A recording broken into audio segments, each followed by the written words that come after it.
திருமா அண்ணனுடைய கனவு என்ன? இன்றைக்கு தலித் அல்லாத ஒரு விஜய் அவர்கள், சகோதரர் விஜய் அவர்கள் வெளியிடுவது என்பது புரட்சியாளர் அம்பேத்கர் அவர்களுடைய, அண்ணன் திருமா அவர்களுடைய கனவு இன்று விகடன் மூலம் நிறைவேற்றப்பட்டிருக்கிறது. விஜய் அவர்களுக்கு அரசியல் தெரியுமா? அவருக்கு கொள்கைகள் தெரியுமா? கொள்கைகள் பேசிய பல கட்சிகள் ஏன் அம்பேத்கரை இதுவரைக்கும் மேடையில் ஏற்றவில்லை? ஒரு தலித்தை பொது தொகுதியில் நிறுத்தி வெற்றி பெற வைத்து ராமர் கோயில் என்ற ஒரு தத்துவத்தை உடைத்து விட்டார். ஆனால் தமிழகத்தில் ஒரு தலித்தை பொது தொகுதியில் இன்றைய வரைக்கும் நிப்பாட்ட முடியல. ஒரு தலித் ஒரு முதலமைச்சராக வரணும்னு சொல்லும் பொழுது அதில் முதல் குரலாக ஒலித்த குரல் திரு விஜய் அவர்களுடைய குரல். ஆட்சியிலும் பங்கு, ஆட்சியிலும் பங்கு, அதிகாரத்தில் பங்கு ஏன் சொல்லக்கூடாது? அதை ஏன் ஒளிச்சு வைக்கணும்? அதுக்கு ஸ்ட்ராட்டஜிலாம் தேவையில்லை. இனிமேட்டு அரசியல ஒளிச்சு வச்சு பண்ண வேணாம். எடுத்தோடனே ஸ்ட்ரைட்டா நெஞ்சுக்கு நேரம் பேசுவோம். முதுகு பின்னாடி பேசலாம் தேவையில்லை. சினிமா துறையில் ஒரு தொழில் நிறுவனத்தை நடத்தி ஒட்டுமொத்த சினிமா துறையையும் அரசியல் மூலியமாக லாபம் செய்து கொண்டிருக்கிறார்கள். ஏன் சினிமா துறை ஒரு நிறுவனத்தின் மூலம் கட்டுப்படுத்தப்பட்டிருக்கிறது? 4000 கோடி ரூபாய் இண்டஸ்ட்ரி ஒரு நிறுவனம் எப்படி கட்டுப்படுத்தப்பட்டிருக்கிறது? ஒவ்வொரு வாரமும் வரக்கூடிய சினிமா ஒரே நிறுவனத்தால் மட்டும் எப்படி கட்டுப்படுத்தப்பட்டிருக்கிறது? 1,40,00,000 பேர் தலித் மக்கள் இருக்காங்க. அதுல ஆதி திராவிட மக்கள் 92 லட்சம் பேர் இருக்காங்க. ஆனா அவங்களுக்கு ஆட்சியில பங்கு, அதிகாரம் பங்கு கொடுன்னு கேட்டா தப்புன்னு சொல்றாங்க. 25% தான் இருக்கு உங்களுக்கு. 25% வச்சுக்கிட்டு எப்படி நீங்க ஒரு பெரிய கட்சி சொல்ல முடியும்? தமிழ்நாட்டில் கூட்டணி ஆட்சியை உருவாக்க வேண்டும். தமிழகத்தில் மன்னராட்சி, மன்னராட்சி தான் இங்க இருக்கு. மன்னராட்சியை கொஸ்டின் கேட்டா உடனே சொல்லிடுவாங்க, நீ சங்கி, நீ சங்கின்னு சொல்லு, இல்ல அர்பன் நக்சலைட் சொல்லு, இல்ல மாவோன்னு சொல்லு. அதை பத்தி எங்களுக்கு எந்த கவலையும் இல்லை. தமிழக மக்கள் புதிய அரசியலை உருவாக்க முடிவெடுத்து விட்டார்கள்.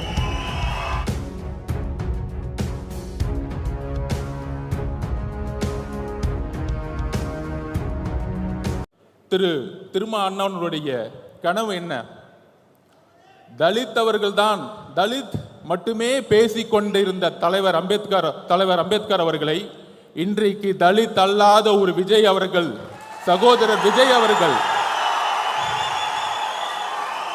வெளியிடுவது என்பது புரட்சியாளர் அம்பேத்கர் அவர்களுடைய, அண்ணன் திருமா அவர்களுடைய கனவு இன்று விகடன் மூலம் நிறைவேற்றப்பட்டிருக்கிறது.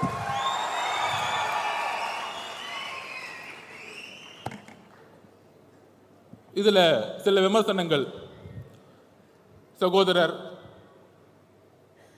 விஜய் அவர்களுக்கு அரசியல் தெரியுமா? அவருக்கு கொள்கைகள் தெரியுமா? கொள்கைகள் பேசிய பல கட்சிகள் ஏன் அம்பேத்கரை இதுவரைக்கும் மேடையில் ஏற்றவில்லை?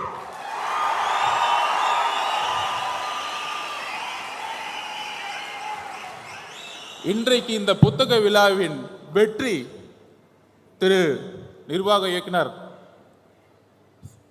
திரு சீனிவாசன் அவர்களுடைய வெற்றி, இன்றைக்கு விகடனுடைய வெற்றி, முதல் முறையாக அம்பேத்கருடைய நினைவு நாளை எல்லா அமைச்சர்களும் சென்று மாலையிட்டு புரட்சியாளர் அம்பேத்கர் என்று அமைச்சர்கள் கூறிக்கொண்டிருக்கிறார்கள். இதுதான் வெற்றி, எங்களுடைய வெற்றி, எங்களுடைய பிரச்சாரத்துடைய வெற்றி. சோ அந்த பகுப்பாய்வில் அம்பேத்கர் அவர்கள் ஏன் தோல்விற்றார் என்ற கேள்வி என்னுடைய 15 வயதில் உருவாகியது. என்னுடைய தாயினுடைய இழப்பு, என்னுடைய தனிமை அரசியலை நோக்கி என்னுடைய 15 வயதிலே செல்ல வைத்தது. அதனால்தான் 3 யுத்தங்களில் தேர்தல் அரசியலை கற்றுக்கொண்டு இங்கு வந்திருக்கிறேன். எங்கிருந்து கற்றுக்கொண்டு வந்திருக்கிறேன் என்றால் எல்லாருக்கும் தெரியும். சோ சில விமர்சனங்கள், இதற்கு பதில் சொல்வதை விட 2026 தேர்தலுக்கான பணிகள், 2026க்கான தேர்தலுக்கான பணிகள், மன்னர் ஆட்சியை ஒழிக்க வேண்டும்.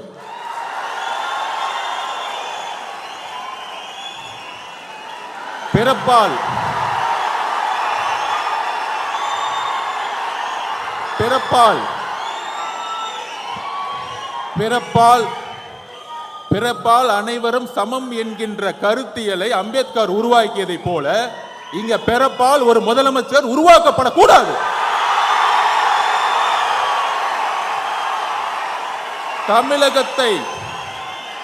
தமிழகத்தை ஆள வேண்டும் என்றால் ஒரு கருத்தியல் தலைவர் தான் ஆள வேண்டும். கருத்தியல் பேசிக்கொண்டு ஆட்சிக்கு வந்த பிறகு ஒரே ஒரு பதிவை சென்றுகிறேன். மத பெரும்பான்மைவாதம் பேசிக்கொண்டு இங்க இருக்கக்கூடிய நம்மில் ஒரு யுத்தியை உருவாக்க வேண்டும். 2014 ஏன் பிஜேபி வெற்றி பெற்றது? 2014 பிரசாந்த் கிஷோர் அவர்கள் என்னிடம் உரையாற்றும் போது சொன்னார், மோடி அவர்களுடைய பிரச்சாரம் குடும்ப ஆட்சி, அதன் பிறகு ஊழல் என்கின்ற குற்றச்சாட்டுகளை கூறி ஆட்சியை கைப்பற்றினார்கள். இன்றைக்கு வரைக்கும் பிஜேபி யாராலும் வெல்ல முடியவில்லை. அதே போல்தான் தமிழகத்தில் மதம் ஜாதி என்கின்ற தத்துவத்துடன் ஊழல் என்கின்ற ஒரு விஷயத்தை ஏன் உருவாக்க மாட்டேங்கிறோம்? அதுதான் என்னுடைய தாயோடைய இழப்புக்கு விவசாயியோடைய ஒரு விவசாயி வீட்டில் ஒரு தாய் இழக்கிறாங்கன்னா, என் தாய் விவசாயம் இருக்கும்போது இறந்துருக்காங்க, தற்கொலை பண்ணியிருக்கிறாங்க. இதுதான் உண்மை. இந்த உண்மையை நான் இன்னைக்கு டிக்ளேர் பண்றேன். என்னுடைய பெரியம்மா தெலுங்குதி ஐபிஎஸ் முன்னாடி நானே ஒரு சாட்சி. அப்படி இருக்கும் பொழுது ஊழல்ங்கிற ஒரு விஷயத்தை நாம் கடந்து சென்றுகிட்டு இருக்கோம்.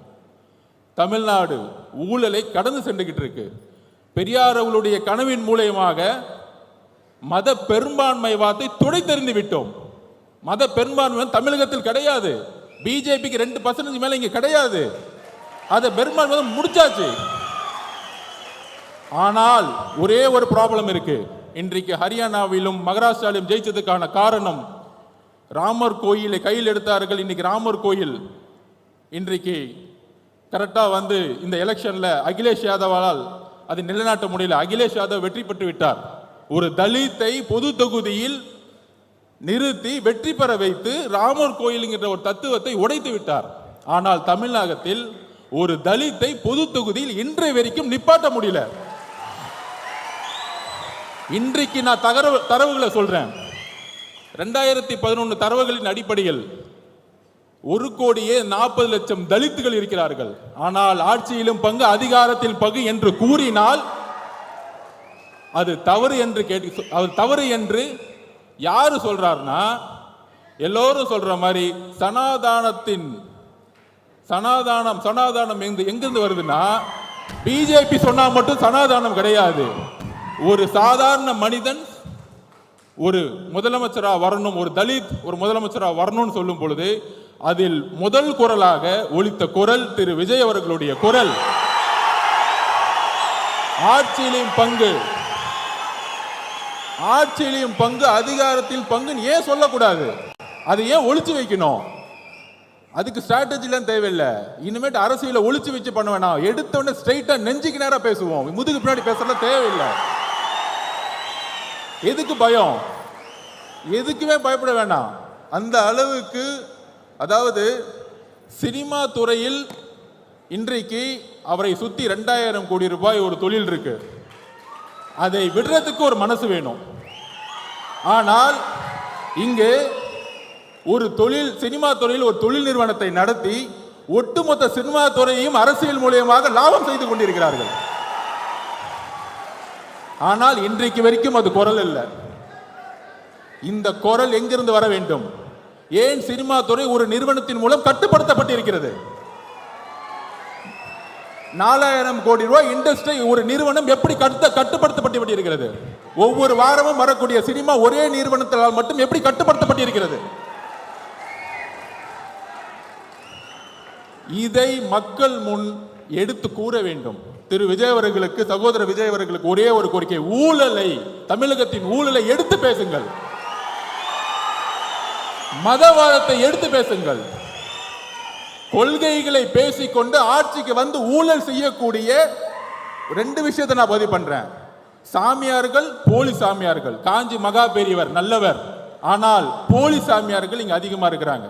சாமியார்கள் நல்ல சாமியார்கள், அதை பத்தி நான் கவலைப்படல. அதே மாதிரி திராவிடம் நல்லது. திராவிடம் என்றால் ஒண்ணுதான். நிறைய அறிவுஜீவிகள் நிறைய பேசுவாங்க, நானும் நிறைய படிச்சுட்டேன். எல்லோரும் சமன் சொல்றதான் திராவிடம், வேற ஒண்ணும் கிடையாது. தமிழ் தேசியம்னா விடுதலை, தமிழ் தேசியம்னா விடுதலை புலிகள் பிரபாகரன் சொன்ன எல்லோரும் சமம், அவ்வளவுதான். அவரும் தான் சொன்னாரு. விடுதலை புலிகள் பிரபாகரன் அவர்கள் எப்பையும் ஜாதி மதத்தை பார்த்தது, மொழியை பார்த்தது இல்லை. சோ அப்ப ஒரே ஒரு விஷயம் இருக்கு, இங்கு ஜாதியின் அடிப்படையில் உருவாகக்கூடிய தேர்தல் அரசியல், அதுதான் பிரச்சனை. நான் தலைவர் திருமாவளவனோட தேர்தல் பிரச்சாரத்துக்கு போயிட்டு இருக்கும்போது அங்க இருக்கக்கூடியவர்கள் வெறும் தலித் ஏரியாக்கு மட்டுமே அவர் கூட்டிட்டு போயிட்டு இருந்தார். அப்ப தேர்தல் அரசியல் எந்த அளவுக்கு தமிழகத்தில் மோசமாக இருந்து கொண்டிருக்கிறது, ஜாதியோடைய கட்டமைப்பு. நம்ம சொல்றோம் யூபியில இந்துத்துவ அடிப்படையில் இந்த இடத்துல முஸ்லிம் கேண்டிடேட், இந்த இடத்துல இந்து கேண்டிடேட் போட்டா எலெக்ட் பண்ணும்போது கான்ஃபிளிக்ட் வந்துடும், நேர்மையா இருக்க மாட்டாங்க அப்படின்னு ஒரு பிஜேபி மத பெரும்பான்மை அரசியல் பண்றாங்கன்னு சொல்றோம். அதே தானே நம்ம இங்க பண்றோம். மதத்தை தூக்கி எறிஞ்சிட்டோம். ஆனா இந்த இடத்துல இந்த கம்யூனிட்டி 60% இருக்காங்க, அதனால தூக்கி அமைச்சரை போடு. ஓகே, அப்படி அமைச்சரா வரவங்க என்ன பண்றாங்க? வேங்க வயல் பிரச்சனை இன்றைக்கு வரைக்கும் தீர்க்க முடியாத காரணம் என்ன? காவல்துறை காரணம் அல்ல, காவல்துறை காரணம் அல்ல. ஒரு கான்ஸ்டபிளால் அதை பண்ண முடியும், ஒரு கான்ஸ்டபிள் 24 கண்டுபிடிக்க முடியும். மலம் கலந்த தண்ணீர், அம்பேத்கர் அவர்கள் தண்ணீர் போராட்டத்திற்காக எப்பொழுது பிரச்சனை கையில் எடுத்தாரோ அதே மாதிரி இன்றும் 50 வருடங்கள் 75 வருடங்கள் இந்த பிரச்சனை போயிட்டு இருக்கு. ஒரு தண்ணீர் தொட்டியில மலத்தை கலந்துருக்கிறாங்க, ஒரு வாரமா அந்த தண்ணியை குழந்தைகள் குடிச்சிட்டு இருக்காங்க. ஆனா இன்னைக்கு வரைக்கும் நம்மளால கண்டுபிடிக்க முடியல. போலீஸ் காவல்துறையினால இல்ல, ஜாதியின் அடிப்படையில் தேர்ந்தெடுக்கப்பட்ட ஒரு எம்எல்ஏ, ஒரு அமைச்சர், இதுதான் காரணம், வேற எந்த காரணமும் கிடையாது. பாதிக்கப்பட்ட மக்கள் சார்பா நான் பேசுறேன். 1,40,00,000 பேர் தலித் மக்கள் இருக்காங்க, அதுல ஆதி திராவிட மக்கள் 92 லட்சம் பேர் இருக்காங்க. ஆனா அவங்களுக்கு ஆட்சியிலும் பங்கு, அதிகாரம் பங்கு கொடுன்னு கேட்டா தப்புன்னு சொல்றாங்க. 25% தான் இருக்கு உங்களுக்கு. 25% வச்சுக்கிட்டு எப்படி நீங்க ஒரு பெரிய கட்சி சொல்ல முடியும்? தமிழ்நாட்டில் கூட்டணி ஆட்சியை உருவாக்க வேண்டும் தமிழகத்தில், அதில் தலித் மக்கள் பெரும்ப வேண்டும். சமூக நீதியை உருவாக்கிட்டோம், சமூக நீதி 69% உருவாக்கிட்டோம். எல்லாருக்கும் வேலை கிடைச்சிருச்சு, டாக்டர் ஆயிட்டாங்க, இன்ஜினியர் ஆயிட்டு இருக்காங்க, எல்லாம் ஓகே. ஆனா அரசியல்ல அதிகாரத்துக்கு வரணும், விடவே மாட்டாங்க. மன்னராட்சி, மன்னராட்சி தான் இங்க இருக்கு. மன்னராட்சி கொஸ்டின் கேட்டா உடனே சொல்லிடுவாங்க, நீ சங்கி, நீ சங்கின்னு சொல்லு, இல்ல அர்பன் நக்சலைட் சொல்லு, இல்ல மாவோன்னு சொல்லு, அதை பத்தி எங்களுக்கு எந்த கவலையும் இல்லை. தமிழக மக்கள் புதிய அரசியலை உருவாக்க முடிவெடுத்து விட்டார்கள். திரு சகோதரர் விஜய் அவர்களுக்கோ அண்ணன் திருமா அவர்களுக்கோ அனைத்து கட்சிக்கோ ஒரு புதிய அரசியலை, இளைஞருக்கான அரசியலை உருவாக்குவோம். புரட்சியாளர் அம்பேத்கர் ஒரே ஒரு கனவு தான் சொன்னார், நீங்க எதுக்கு வேணா போராடுங்க. தலித் மக்களை பார்த்து உடனே சொன்னாங்க, அதிகாரத்தை நோக்கி போராடுங்கள், அதிகாரத்தை உருவாக்குங்கள். அதிகாரம் தான் நம்மளுடைய சமத்துவ மின்மையை தூக்கி எறியும். என்னுடைய தாய் இறப்புக்கு ஒரு காரணம் ஜாதி. அந்த ஜாதியை தூக்கி எறியதுக்கு தான் தலைவர் திருமாவளவன் கூட போய் சேர்ந்தேன். எல்லாரும் சொல்லுவாங்க, என் கம்யூனிட்டி சர்டிஃபிகேட்டை பார்த்துட்டாங்க, இவரு அவருன்னு. எனக்கே என் ஜாதியை தெரியாது. ஏன்னா நான் ஒரு விளையாட்டு வீரன், தமிழக விளையாட்டு வேமாட்டு ஆண்டில் படிச்சு இந்தியாவோட பிரசிடண்டா நின்றுட்டு இருக்கேன். இன்னைக்கு இந்தியாவோட பிரசிடண்டா நின்றுட்டு இருக்கேன். ஸோ என்னுடைய ஒரே வேண்டுகோள், ஜாதியை தீண்டாமை ஒழிப்பது முக்கியம் அல்ல, ஜாதியை அழித்தல் முக்கியம், ஜாதியை அழித்தல் முக்கியம். தலித் மக்களுடைய பிரச்சனை தலித் மட்டும் பேசக்கூடாது. சகோதரர் விஜய் அவர்கள் வேங்க வயலுடைய கிராமத்திற்கு செல்ல வேண்டும், அந்த மக்களுடன் உரையாட வேண்டும். நீங்க ஃபீல்டுக்கு வாங்க. மேலவெள முருகேசன் அவர்களுடைய ஒரே நாள் 7 பேர் வெட்டப்பட்டிருக்காங்க. அந்த வில்லேஜுக்கு வாங்க.